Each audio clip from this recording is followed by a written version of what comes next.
Bonjour à vous, j'espère que vous allez toutes et tous bien. Je vous propose d'aller voir les énergies de la pleine lune du 17 octobre. D'abord, merci infiniment de votre présence, merci d'être là. Ensuite, rappelez-vous que je ne détiens aucune vérité comme d'habitude, faites preuve de discernement, prenez uniquement si ça résonne en vous et que ce qui résonne en vous, c'est important. Je vais utiliser les cartes et chez moi, c'est de façon complètement intuitive pendant cette pleine lune, comme toutes les autres. Pensez à recharger vos pierres, vos bracelets, vos pendentifs. Pensez également que c'est une période propice au fait justement de se décharger de ce qui ne nous convient plus pour se recharger de tout ce qui est un peu plus aligné avec soi-même, avec qui on est. Et forcément, ça évolue en même temps que vous évoluez aussi. Donc, je vais commencer par aller voir les énergies là. Dans le tarot Lunasol, c'est un tarot, et je ne suis pas tarologue pour autant, d'accord? C'est-à-dire que je ne connais pas la signification des cartes.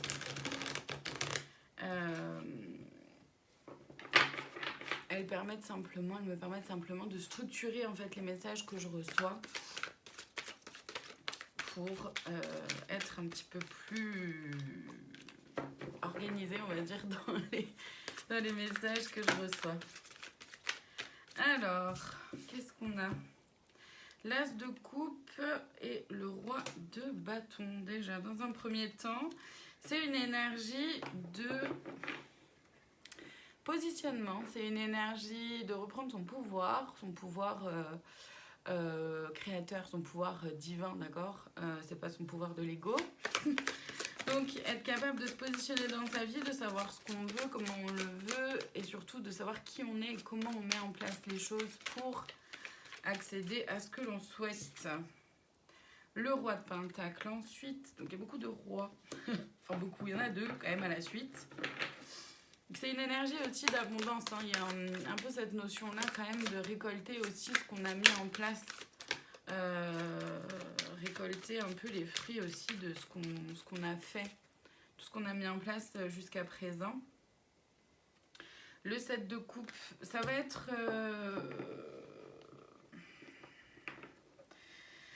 émotionnellement, il peut y avoir des choses qui viennent un peu nous chafouiner. Donc ça va être un peu l'enjeu aussi de pouvoir rester centré. De ne pas se laisser happer par des peurs, par des doutes.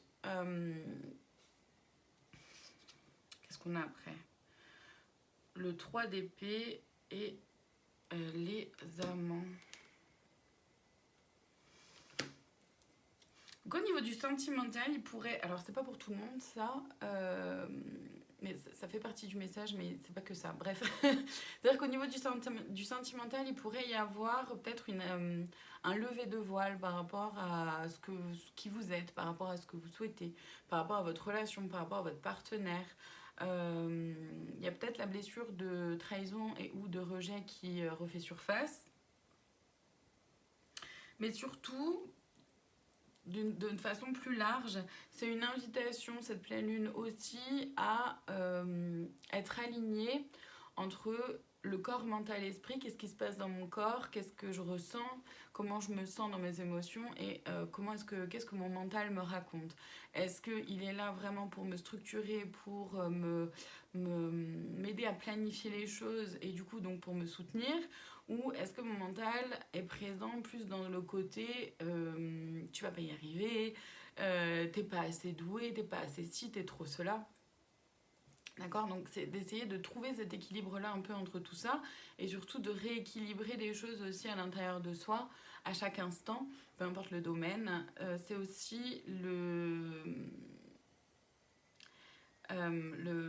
divin à l'intérieur de soi, le côté humain et le côté donc à l'intérieur de soi, humain divin, et la relation avec ce qu'il y a de plus grand que nous, qui est à l'œuvre. Donc appelez-les comme vous voulez, d'accord? Pour vous, ça peut être, si vous êtes aligné à une religion, c'est ok. Si vous n'êtes pas, c'est ok aussi. Vous voyez ce qui vous parle à vous, hein. C'est aussi de pouvoir être un peu plus au clair sur notre chemin. sur qui on a envie d'être, qui on est et ce qu'on met en place pour y arriver. Clairement, c'est beaucoup de ça. Hein. Mais c'est pas doux. Je suis désolée, mais c'est pas doux. Vous voyez, le chariot et le 4 d'épée. C'est-à-dire que vraiment, là, c'est une énergie pour avancer, pour se mettre en route, pour se mettre en chemin vers ce qui résonne, vers ce qui est aligné, vers ce qui nous va. De savoir qu'on a les armes pour se battre, entre guillemets, pour ce qu'on veut, mais en même temps, on a le choix de les utiliser ou pas. On n'est pas forcément obligé de se battre tout le temps. Et on peut surtout choisir ses combats. Dans quoi est-ce que je mets mon énergie? Est-ce que ça en vaut vraiment la peine? Et c'est pour ça que c'est important d'être aligné avec son mental aussi, parce que pour pouvoir distinguer ce qu'il nous dit en fait. Et s'il nous dit, comment dire, si c'est des peurs qui prennent le dessus, bah ok, c'est intéressant d'en prendre compte, de dire ok, là il y a mes peurs qui s'activent, mais qu'est-ce que j'en fais et comment je me laisse envahir par ces peurs, par mes peurs ou pas? Ça c'est important aussi. Là je vais aller voir du coup ce que ça vient faire ressortir, les difficultés en gros. Donc l'acte d'engagement, s'engager pour soi-même dans un nouveau projet, une nouvelle relation, un nouveau travail, une nouvelle façon d'être aussi. Si vous avez pris une décision mais que vous avez du mal à mettre en place les choses et que vous avez du mal à vraiment vous concentrer sur ce chemin, il y a un petit souci d'acte d'engagement envers soi-même, d'accord?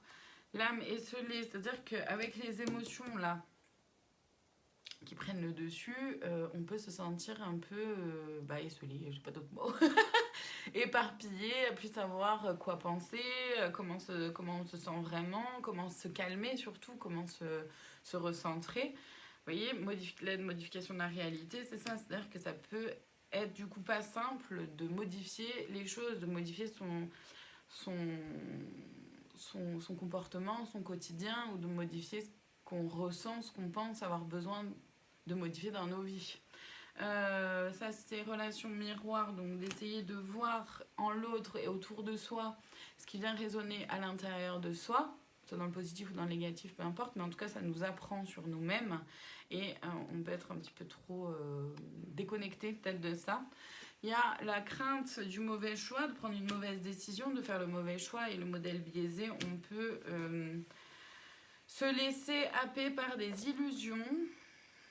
Et là encore, le mental, dans sa partie non aidante, peut ressortir, parce que il s'agit vraiment justement d'être au clair avec soi-même, d'être clair avec les autres, d'être dans la clairvoyance en fait, vraiment.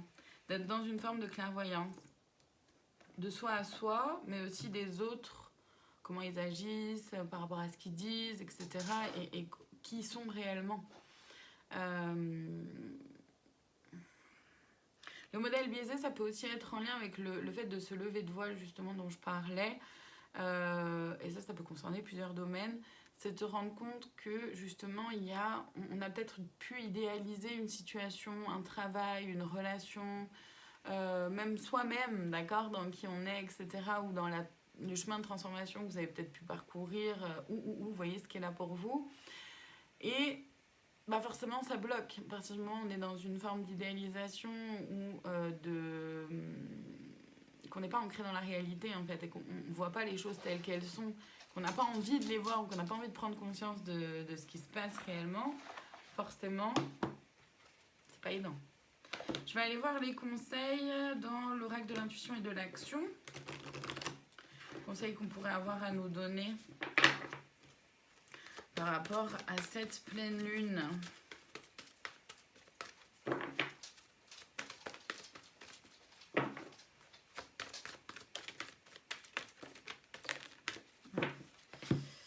Alors, osez parler, osez dire ce qui est là pour vous, ce que vous ressentez, ce qui vibre en fait pour vous. Osez communiquer ce que vous avez besoin de communiquer, envie de communiquer, ce que vous ressentez être juste pour vous. et surtout aux personnes avec qui c'est aligné de le faire. Créer de l'impact dans votre vie pour vous-même. L'art du drame, c'est d'avoir conscience quand le triangle de Karpman, victime, bourreau, sauveur, pointe le bout de son nez pour pouvoir en sortir, ne pas se faire une montagne d'un caillou sur la route, parce que de toute façon, la vie n'est pas un chemin lisse. Même si vous travaillez sur vous, même si vous êtes à fond dans le développement personnel, même si vous êtes le plus possible aligné à vous-même, il y aura forcément des aléas. C'est la vie. En même temps, on est là aussi pour apprendre, hein, d'accord? Donc, et on peut apprendre sur un chemin lisse, évidemment. Mais on peut aussi beaucoup plus apprendre et surtout s'éveiller à autre chose quand il y a des petits cailloux sur nos routes. Donc, prenez un peu de distance par rapport à ça. Essayez de rester calme à l'intérieur. C'est vraiment ce que je ressens, ce besoin.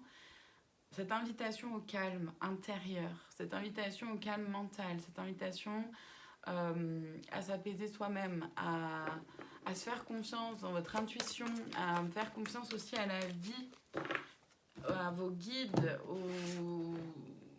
à l'invisible en fait, et appelez-les comme vous voulez encore une fois. Je vais continuer dans l'oracle les clés du destin parce que j'avais hésité entre les deux, enfin les deux m'appelaient, donc je me doutais qu'il y allait avoir les deux. Et là, ça vient plus. Ça vient plus avec l'oracle de l'intuition et de l'action, donc je vais continuer dans celui-là. Ouais, vous voyez, conflit, ne recule pas si tu sais ta cause juste. C'est ça, c'était ça par rapport à cette carte-là où je vous disais, on a les armes, mais on n'est pas obligé de s'en servir. On choisit nos combats. C'est aussi choisir, choisir nos combats, en fait. Choisir ce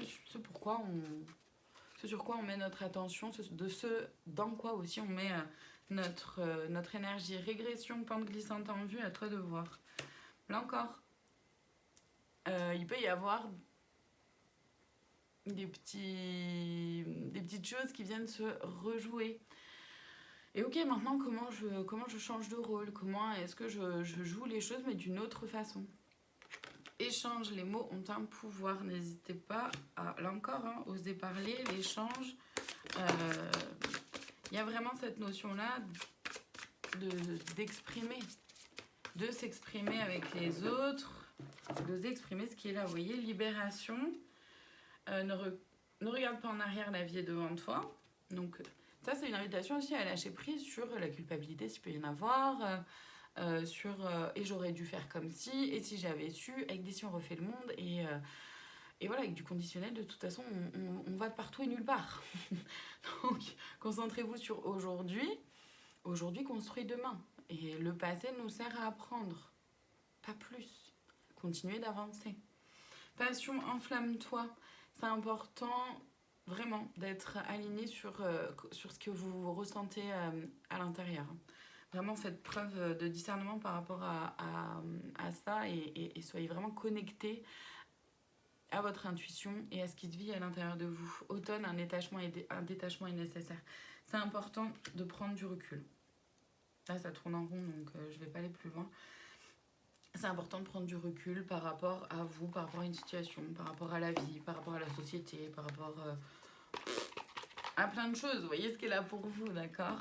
Mais c'est important de prendre un peu de recul pour pouvoir gagner en clarté, pour pouvoir faire justement davantage preuve de discernement et être un peu plus... Ah, c'est pas là-dedans, ok. Et être un peu plus au clair, en fait, avec qui vous êtes, avec ce que vous vivez et comment vous vivez les choses et ce que vous voulez vivre aussi. Hop, hop, je vais mettre là. Donc, je vais aller voir le conseil de plus, la cerise sur le gâteau dans l'oracle du chemin divinatoire.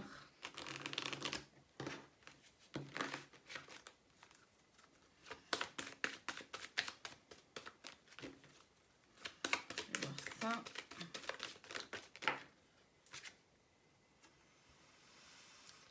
Il est temps de prendre au sérieux la fatigue qui s'impose. Donc c'est important de vous reposer quand vous en ressentez le besoin. C'est important de faire... Oui, non, je vais pas plus loin, pardon. C'est important de faire un temps de pause et de prendre un peu de recul, d'accord, par rapport à plein de choses, par rapport à vous-même. C'est vraiment une invitation, finalement, cette pleine lune, à gagner en clarté, à mettre de la lumière sur ce qui est un peu flou, on va dire. Donc c'est vraiment une invitation à prendre un peu de recul, gagner en clarté et être un peu plus au clair avec vous-même. Et surtout de pouvoir voir dans vos réactions, dans vos actions, comment je réagis, qu'est-ce que je veux mettre en place, comment les choses peuvent se modifier, se transformer et qu'est-ce que je peux changer pour moi en fait. Qu'est-ce que je peux mettre en place et c'est déjà de façon très interne ma façon de me faire confiance, ma façon d'avoir foi en moi-même et en l'invisible pour avancer. Peu importe ce qui est là pour vous, de pouvoir prendre soin de vous dans toutes vos dimensions. Voilà pour le message d'aujourd'hui. Encore une fois, merci d'être là. Je vous souhaite une très belle fin de journée, une très bonne pleine lune, pardon. Prenez soin de vous, à très bientôt.